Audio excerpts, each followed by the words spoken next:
Hello बच्चों, नमस्कार। आज हम पढ़ेंगे कश्मीर का भारत में विलय। हमने ये देखा था कि जब भारत आज़ाद हुआ तो भारत में 565 रियासतें थी जिनको सरदार पटेल ने भारत में जिनका विलय किया।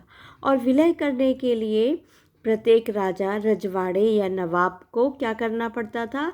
एक विलय पत्र, जिसे कहते थे इंस्ट्रूमेंट ऑफ एक्सेशन, उसमें साइन करना होता था। तो हमने ये पहले पढ़ा था कि जब अंग्रेज़ छोड़ के गए थे तो जो रियासतें थी भारत की, या अंग्रेज़ों के टाइम की जो रियासतें थी, उनको अंग्रेज़ों ने कहा कि भाई अब हम तो यहाँ से जा रहे हैं, अब आपकी मर्जी है, चाहे आप भारत में रहिए या पाकिस्तान में रहिए, और अगर आप चाहते हैं तो आप स्वतंत्र होकर रह सकते हैं। तो जब 1947 में भारत आज़ाद हुआ तो जो कश्मीर के राजा थे हरि सिंह, डोगरा वंश के थे।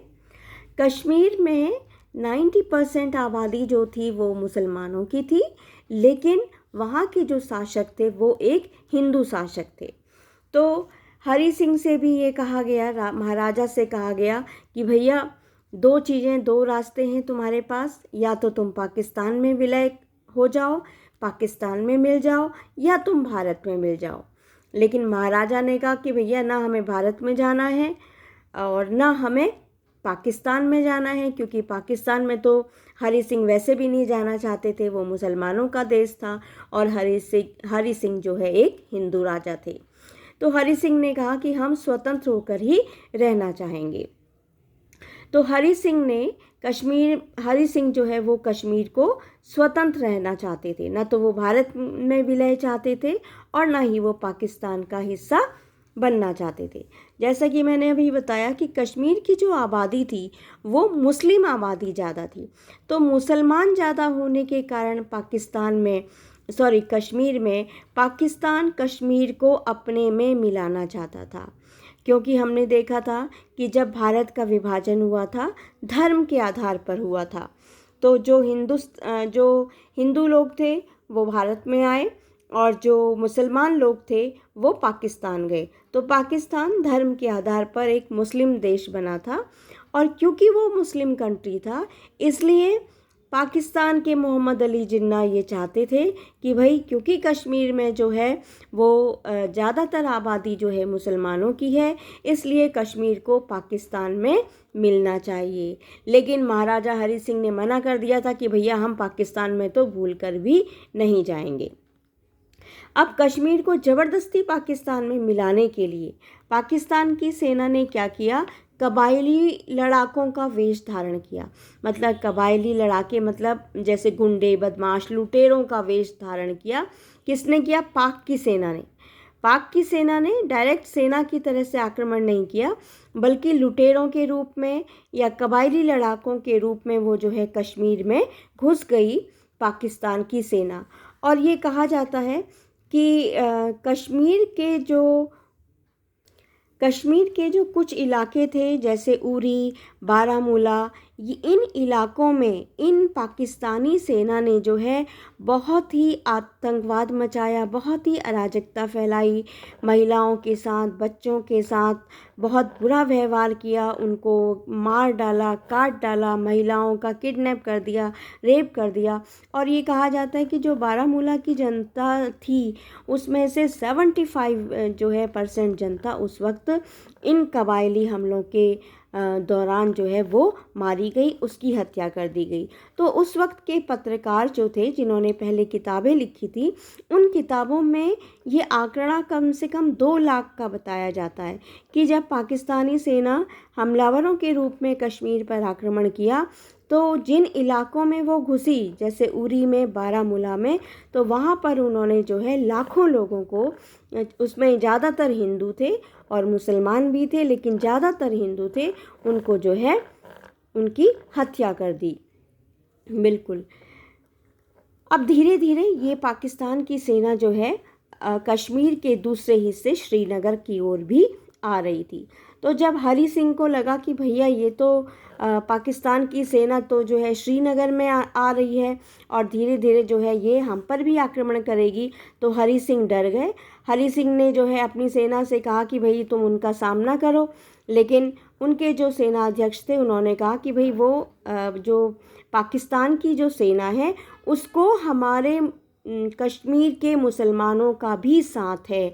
और दूसरी बात यहाँ पर ये कही गई, जो सेना के अध्यक्ष थे, हरि सिंह के जो सेना अध्यक्ष थे, उन्होंने कहा क्योंकि हमारी सेना में आधे से ज़्यादा मुसलमान हैं और अगर हम ये आक्रमण करने को कहेंगे तो हो सकता है कि हमारी सेना में जितने मुसलमान सिपाही हैं वो सारे पाकिस्तान की सेना से जाकर मिल जाएं, तो हमें ही नुकसान होगा। तो अब हरि सिंह क्या करते? हरि सिंह ने फिर जो है भारत सरकार से मदद मांगी कि भाई अपनी सेना भेज दो जो हमारी मदद करेगी। अब भारत सरकार ने कहा कि भैया तुम कोई हमारे देश का भाग थोड़े ही हो। पटेल जी ने कहा हम तुम्हारी मदद क्यों करें, हम किसी दूसरे देश की मदद क्यों करेंगे, वहाँ हम अपनी सेना क्यों भेजेंगे, हम तो नहीं भेजते हैं। हमने तुमसे कहा कि भैया भारत में विलय हो जाओ, तुमने कहा हम नहीं मिलेंगे भारत में।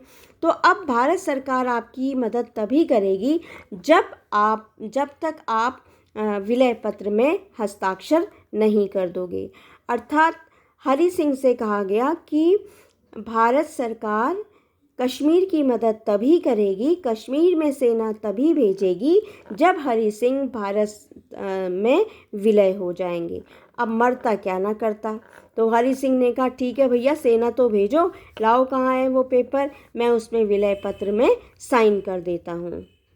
और एक किस्सा भी यहाँ पर मशहूर है हरि सिंह के बारे में कि जब हरि सिंह ने विलय पत्र पर साइन कर दिए तो दूसरे दिन जो है वो भारत की सेना आने वाली थी श्रीनगर में। तो जब हरि सिंह रात को सोए तो उन्होंने अपने सलाहकारों को अपनी पिस्तौल दी और ये कहा कि अगर सुबह तक जो है भारत की सेना हमारी मदद के लिए नहीं पहुंचती है तो मुझे उठाना मत और इस पिस्तौल से मुझे गोली मार देना। उनका कहना था यदि भारत की तरफ से हमारी मदद के लिए सेना आ गई तो ठीक है, वरना मुझे जो है गोली मार देना सोते हुए ही। खैर दूसरे दिन जो है 27 अक्टूबर 1947 को हरि सिंह ने विलय पत्र पर हस्ताक्षर कर दिए और उसी दिन जो है भारत की सेना कश्मीर पहुंच गई। अब कश्मीर में नेशनल कॉन्फ्रेंस पार्टी के एक नेता थे शेख अब्दुल्ला। ये मुसलमान थे, ये पढ़े लिखे थे, एमएससी थे ये। तो इन्होंने अपनी एक पार्टी बनाई नेशनल कॉन्फ्रेंस पार्टी और ये महाराजा का विरोध करते थे। महाराजा की जो तानाशाही है उसका ये विरोध करते थे। तो इन्होंने क्या किया, धीरे धीरे जो है मुसलमानों को अपने साथ मिलाना शुरू कर दिया। तो शेख अब्दुल्ला जो है वो कश्मीर में ख़ास तौर से जो वहाँ के मुसलमान थे उसमें बहुत लोकप्रिय हो गए। तो जब भारत की सेना कश्मीर पहुंची तो शेख अब्दुल्ला और जो वहाँ के लोकल मुसलमान थे उन्होंने भारत की सेना को पूरा साथ दिया। शेख अब्दुल्ला जो है ये नहीं चाहते थे, हरि सिंह को हटाना चाहते थे, लेकिन शेख अब्दुल्ला पाकिस्तान में भी नहीं मिलना चाहते थे। उनका मानना ये था कि भाई हम धर्म के आधार पर पाकिस्तान में नहीं जाएंगे, हम भारत के अंदर ही रहेंगे, लेकिन महाराजा हरि सिंह के नीचे काम नहीं करेंगे। तो जो शेख अब्दुल्ला है नेशनल कांग्रेस पार्टी, उन्होंने और उनके जो 7 मुसलमान थे उन्होंने भारत की सेना का पूरा साथ दिया। अब जब पाकिस्तान ने देखा कि भैया श्रीनगर में कश्मीर में तो भारत की सेना आ गई है, तो पाकिस्तान के जो लीडर थे मोहम्मद अली जिन्ना, जिन्होंने पाकिस्तान अलग बनाया था, वो नाराज़ हो गए कि भाई भारत ने कश्मीर में क्यों अपनी सेना भेजी है, भारत को जो है कोई अधिकार नहीं है किसी दूसरे देश में अपनी सेना भेजने का। तो उन्होंने अपनी सेना के जो हेड थे उनको बुलाया।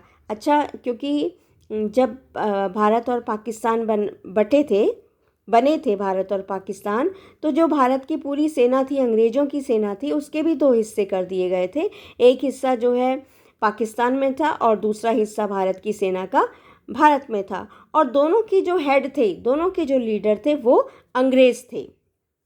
भारत की सेना के भी लीडर अंग्रेज़ थे, पाकिस्तान की सेना के भी लीडर अंग्रेज़ थे।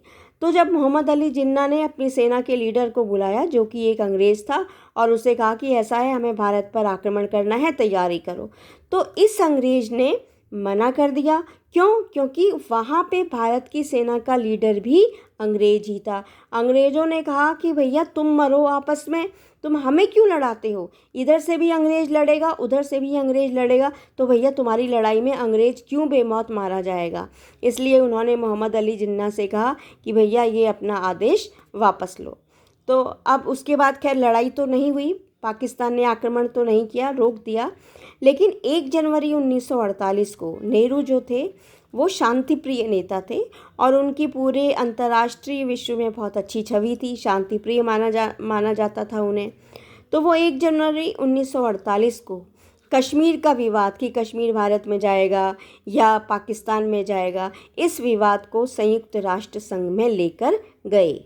मतलब कश्मीर की समस्या का समाधान कराने के लिए। समस्या क्या थी कि कश्मीर भारत में रहेगा या कश्मीर जो है पाकिस्तान में रहेगा।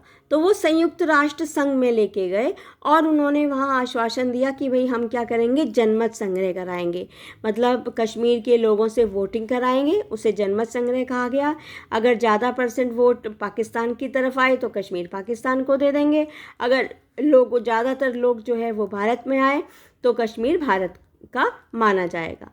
तो जो नेहरू थे, नेहरू इस विवाद को संयुक्त राष्ट्र संघ में लेके गए और तब से नेहरू की और कांग्रेस पार्टी की आज भी इस चीज़ को लेके किरकिरी होती है। सरदार पटेल बिल्कुल नाराज़ हो गए। सरदार पटेल ने कहा भाड़ में गया यूएनओ। यूएनओ कौन होता है हमारे देश में जो है हमारे देश में हस्तक्षेप करने का? हमारी समस्या हम सुलझाएंगे, आप क्यों लेके गए संयुक्त राष्ट्र संघ में? खैर नाराज़ हो गए। उसके बाद फिर क्या हुआ कि तब से लेके आज तक जो है पाकिस्तान हमेशा यूएनओ में जो है, जितनी बार यूएनओ में मीटिंग होती है उतनी बार पाकिस्तान के जो नेता होते हैं वो बार बार कश्मीर का राग अलापते हैं कि कश्मीर हमारा है, भारत ने ज़बरदस्ती कश्मीर पर कब्जा कर रखा है। और कश्मीर को लेने के लिए पाकिस्तान ने 1965 पे भारत पर आक्रमण किया, 1971 में आक्रमण किया, 1999 में आक्रमण किया और अभी आपने देखा कि जो है पहलगाम का जो आतंकवादियों का जो कायराना हरकत थी वो भी, उसके भी तार जो है कश्मीर से ही जुड़े हुए थे। तो पाकिस्तान कश्मीर के बहाने से जो है भारत में आतंकवादी घटनाओं को अंजाम देता रहता है। यहाँ पर आपको एक बात बता दूँ बेटा कि जब भारत आज़ाद हुआ तो कश्मीर को जो है धारा 370 एक विशेष राज्य का दर्जा दिया हुआ था। अब ये विशेष राज्य का दर्जा क्या होता है? इसका मतलब ये है कि कश्मीर है तो भारत के अंदर, लेकिन कश्मीर को एक अलग देश की तरह समझा जाता था। अलग देश का मतलब क्या है कि कश्मीर का झंडा अलग होगा, कश्मीर का संविधान अलग होगा। पूरे भारत में एक संविधान चलता था लेकिन वो संविधान कश्मीर में लागू नहीं होता था। कश्मीर का संविधान अलग था। पूरे भारत का एक तिरंगा होता था लेकिन कश्मीर का तिरंगा अलग होता था, कश्मीर का झंडा अलग होता था, वहाँ पर भारत का झंडा नहीं फहराया जाता था। और हमारे भारत में कहीं भी कोई भी लोग ज़मीन ले सकते हैं, नौकरी कर सकते हैं, लेकिन कश्मीर में न तो पंजाब का, यूपी का, गुजरात का, तमिलनाडु का कोई भी बंदा आके कश्मीर में न तो ज़मीन खरीद सकता है। तो ये कुछ विशेष जो है सुविधाएं धारा 370 के अंतर्गत जो है वो कश्मीर को दी हुई थी। तो जब मोदी सरकार आई, मोदी सरकार ने 2019 में जो है धारा 370 ख़त्म कर दी कि भैया कोई विशेष राज्य का दर्जा कश्मीर को नहीं दिया जाएगा। जैसे उत्तर प्रदेश है राज्य, जैसे हिमाचल है, जैसे पंजाब है, महाराष्ट्र है, उड़ीसा है, ऐसे ही जम्मू कश्मीर भी भारत का राज्य रहेगा। वहाँ भी भारत का संविधान लागू होगा और जम्मू कश्मीर में भी भारत का झंडा ही लागू होगा। और अब कोई भी आदमी कहीं भी जो है अगर कश्मीर में चाहे तो वो ज़मीन ले सकता है, वहाँ पर मकान बना सकता है। तो 2019 में ये धारा 370 ख़त्म कर दी गई और जो कश्मीर था, कश्मीर को जो है राज्य को समाप्त करके उसके 2 टुकड़े कर दिए गए, केंद्र शासित प्रदेश बना दिया गया, एक जम्मू कश्मीर और एक लद्दाख। यहाँ पर आपको एक बात और बता दें बेटा, जम्मू जो है वो वहाँ की जो जनसंख्या है वो हिंदू आबादी है। तो जम्मू में 99% हिंदू लोग रहते हैं, जहाँ पर वैष्णो देवी माता का मंदिर है। कश्मीर में 99% मुस्लिम लोग रहते हैं और लद्दाख में 99 लोग जो हैं वो बौद्ध धर्म रहते हैं। तो जम्मू कश्मीर में बौद्ध धर्म के लोग भी रहते हैं, हिंदू भी रहते हैं, मुस्लिम भी रहते हैं। इसके अलावा वहाँ पे थोड़े थोड़े सिख और जैन वगैरह भी रहते हैं। तो इस वक्त वर्तमान में जो है कश्मीर वो पूर्ण रूप से भारत का हिस्सा है। 1 नंबर का ये क्वेश्चन पूछा जा सकता है कि जम्मू कश्मीर के वर्तमान मुख्यमंत्री उमर अब्दुल्ला हैं।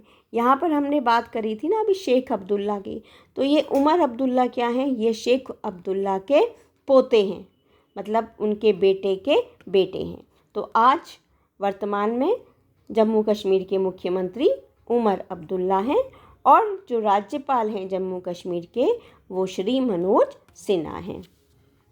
तो ये जो कश्मीर की समस्या है इस पर जो है एक क्वेश्चन बोर्ड में 100% आता है। चाहे वो ये पूछा जा सकता है कि कश्मीर का भारत में विलय कैसे करवाया गया, या फिर कश्मीर समस्या पर एक निबंध लिखिए। तो उम्मीद है आपको ये समझ में आया होगा। इसके अलावा बच्चों, अगर आप कोई टॉपिक समझना चाहते हैं तो आप मुझे मैसेज करिए, मैं उस पर आपको वीडियो बना के सेंड कर दूँगी। ओके, बाय बेटा।